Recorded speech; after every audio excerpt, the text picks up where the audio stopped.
NSAM Monterey, with the MPS, with Leighton America, with the Research Lab, Homeland Defense and Security, all of our wonderful tenants, National Weather Service.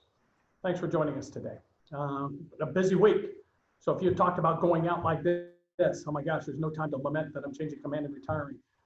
Between wildfires and a lot of you that I pray were not displaced, and for those who were displaced, I pray that you made it back safely. It's been a tremendous and active week.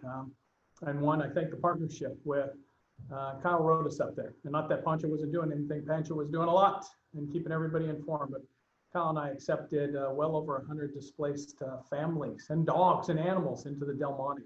So it goes to the services as we focus on, we tend to say what isn't open. Let's focus on what is open. And what was open this weekend was a lot last weekend in service to a lot of displaced families. With that being said, gating criteria, though the numbers have come down, and I sent out an update yesterday that showed well over 400 people, 400 new pops over the last week. That was since last Thursday. So Monterey's been kind of, and it's nothing against Monterey, the slow in the push of information. It goes through a state database when you're talking about COVID positive cases. So as I said before, we're always going to have positive cases. You can't ever get down to zero. I mean, it's like getting down to zero in the common cold. We're going to be chasing positive cases. It's the incidence rates. Our incidence rates are stable. That's the good news story. The bad news is they're stable high. So we're still in the red category. Is that preventing us from opening? No, it isn't. Actually, we stand ready to open gyms. We stand ready to open the chapel and other services that are open across the region and it's not stuck, but our partnership with the peninsula in Monterey County, as our numbers stay high, keep us from opening those right now. It's a burden of riches that people want to come on and work out in our gyms. Unfortunately, out in town, they're not open. So I can't open our gym. If they were open out in town, I guarantee you I'm requesting to open them tomorrow. So, but they aren't open. And the same with chapel services. Those chapel services are going to be held outside. And that's for active duty through retiree and their families. It's a burden of riches. We have just a tremendous amount of people that want to come. And with that, we're still restricted to 10 to 20. And when you have that number of people, over that, just the number of services we'd be doing a day, I'm trying to work through at the chaplain's office, but we're not resourced for that yet. So as soon as we can be, I'm going to be opening chapel services on this base. It goes along with the other services. So the numbers are what they are. They're high. They will come down. I guarantee you they're going to come down. They're not coming down right now. And with the fires, it probably didn't help matters worse, but come time, they will be open. With that being said, we have last week we weren't, because of the fires, able to do the yoga and the outside workouts. Please come back on base. The air quality is good compared to some other places, and ours is good right now. So I saw an email from Gump Rasmussen for tomorrow afternoon. I think this afternoon Daniela has yoga at 1500 on the lower reflection pond, and tomorrow 1500 followed by 1600 CrossFit. So please make use of those times. Come work out with us outside with the air quality and take advantage of the services that are out there. But with it being said, that's the game I've got. I pray everybody has been safe over the last week and gotten the information you needed. If you still don't have that, you know where to come, and that's to my email. And if there's any questions or concerns, or Captain Barnes or even Kyle, please reach out to us. But with that being said, I'll come back to you a little bit later on. I'll turn it over to Kyle. Good afternoon, NSA Monterey. Welcome again to our town hall for the week. I want to reiterate what the captain has said, that we were all very happy and pleased to take care of our employees and staff that were affected by the various wildfires in the area. We were able to put them into whether it be the NGIS here on the installation or find lodging for them elsewhere in the area to take care of. We appreciate the whole community coming together and doing what they can to support those. With that said, we still do have employees that are evacuated and their families. So please keep them in your thoughts. And if anybody out there can support those that have lost their houses or are unable to get back to their homes during this trying time, please feel free to reach out to them and do what you can to support. In terms of the quality of life services here on the installation, we're still where we've been for the last few weeks. We're seeing a little bit of uptick in play out at the golf course, so please encourage folks to come on out and join us there. For the parents out there that are looking for things to do with their children, I know that The distance learning is typically several hours a day up until about noon. Kids are getting restless, parents are getting restless. The golf course is a great opportunity for you to take your children out there. If anything, just to the driving range, just to hit some golf balls, spend some time with your kids.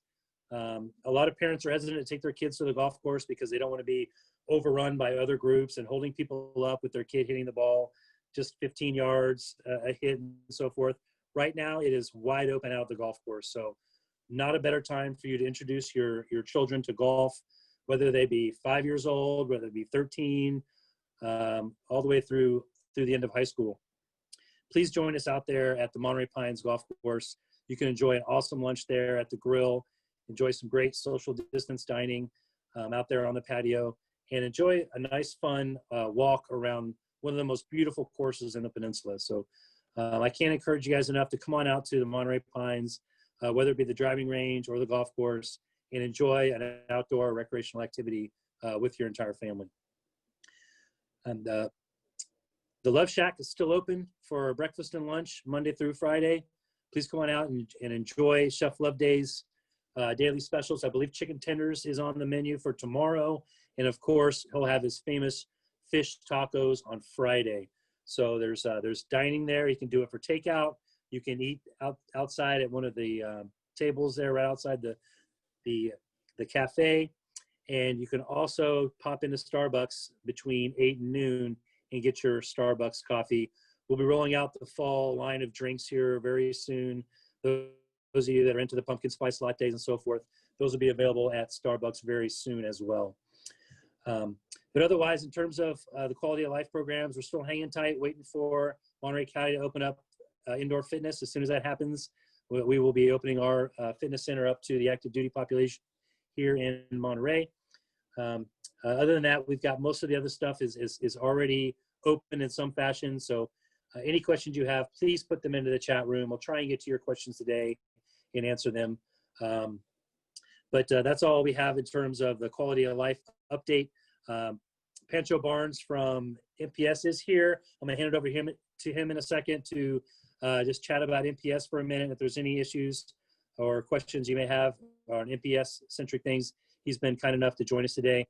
But with that said, unless we have some questions that come in, I'm going to sign out and publicly say thank you, Captain Wiley, for your time here. I know it's been a great impact to the community, big supporter of quality of life programs, and it's shown in all the things we've been able to do here over the last 3.5, 4 years of your tenure. So thank you for all you've done, and you will be sorely missed. With that said, I'm going to hand it over to Pancho. If Pancho has some things to light in, please do. Sure, thanks, Kyle. Don't really have anything new to put out from the NPS side of the house. Summer quarter's underway. Things are going relatively smoothly, as smoothly as they can be, I suppose, given the conditions that we're in. As everybody knows, we've already made the decision for the fall quarter to continue in the same vein with majority distance learning. There have been no changes to that schedule in the last several weeks. I'd say in about 3 or 4 weeks time from now, we'll start looking at the winter quarter and how to approach the January session. And I'll be honest, I don't know what the outcome of that's going to be. I know that many of you are anxious to return to campus and start in-residence education again, as we've traditionally done it. But again, it's hard to forecast that far out into the future and say that we can safely execute that plan. I think if you look at some of the other major institutions across the country, for example, UNC Chapel Hill, Notre Dame, several others, they thought that they could do it and brought a bunch of students back, and within a couple weeks quickly found that it was not practical and have had to transition to distance learning. So I think that's validated our plan, and I know it's not what we all want, but it's the safest option right now, and it allows us to execute our mission for the quarter. So again, more to follow here in a few weeks. Hopefully we'll get some good news. As Captain Wiley mentioned, we've not yet met the gating criteria in this area. So that's what's kind of holding us back from expanding more of the on-campus options and alternatives for the students and for the faculty. And we're hoping to see an uptick in the trend there with the case rates for positivity and the total number of cases. So again, right now we're just kind of waiting for the results to come in and looking for that upswing in the trends so that we can start allowing more activities on campus. I will also say that on behalf of NPS, really would like to thank Captain Wiley and his team for accommodating those folks who were displaced from the wildfires, and so quickly turning on NGIS and Navy Lodge rooms for those folks. Huge help, and one of the benefits of being on a relatively small base like this is the close partnership that we have with the installation leadership. So again, thanks to you, Coyote, for helping out the NPS team when we really needed you. And for myself and for NPS, I'd like to wish you all the best as you go through your transition and finally are able to spend some time with your family away from the multiple command tours that you've had. So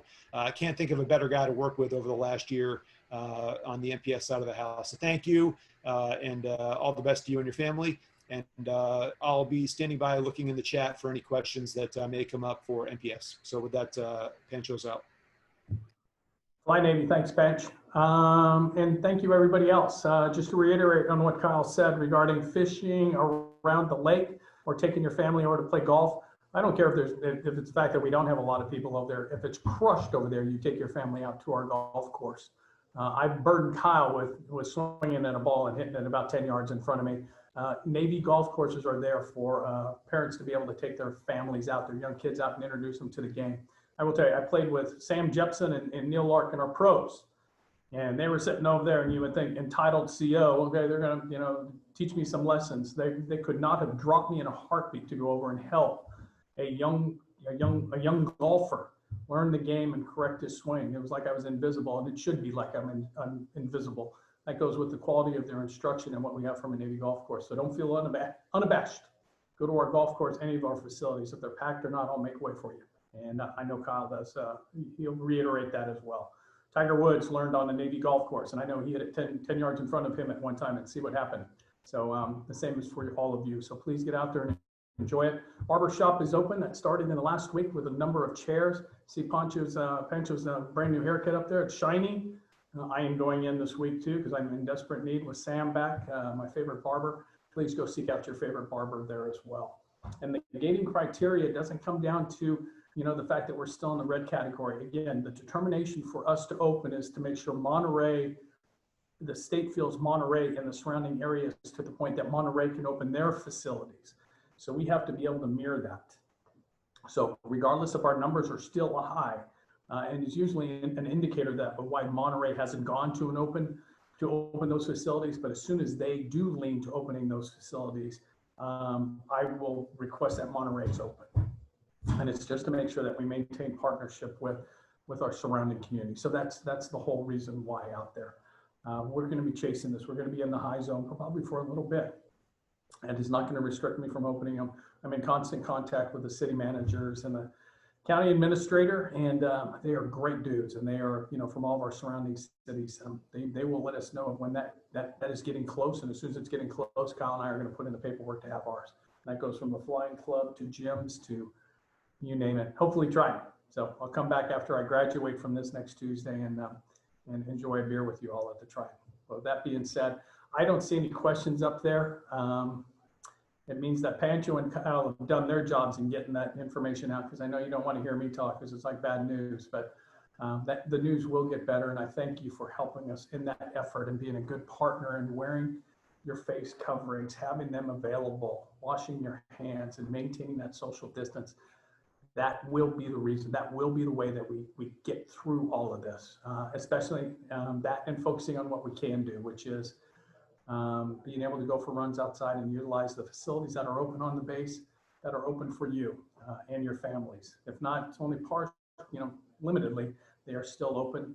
Reach out to Barnes and make sure that he gets a CrossFit class or whatever else out there, 10 or 15, much like Gump Rasmussen has done, and seek areas on this base that you are more than invited to come on to. And as long as you're doing it responsibly, socially distanced with the numbers that are allowed, I welcome you at all times. So, and thank you to Tina Stillians for helping to put this together. And again, these things aren't done by themselves, and they're not done by me. They're done by the people that help us all out. So NPS, NRL, FinMoc, Homeland Defense and Security, everybody who's online with us today. God bless what you do. Keep doing it. Fly Navy. We'll see you next time.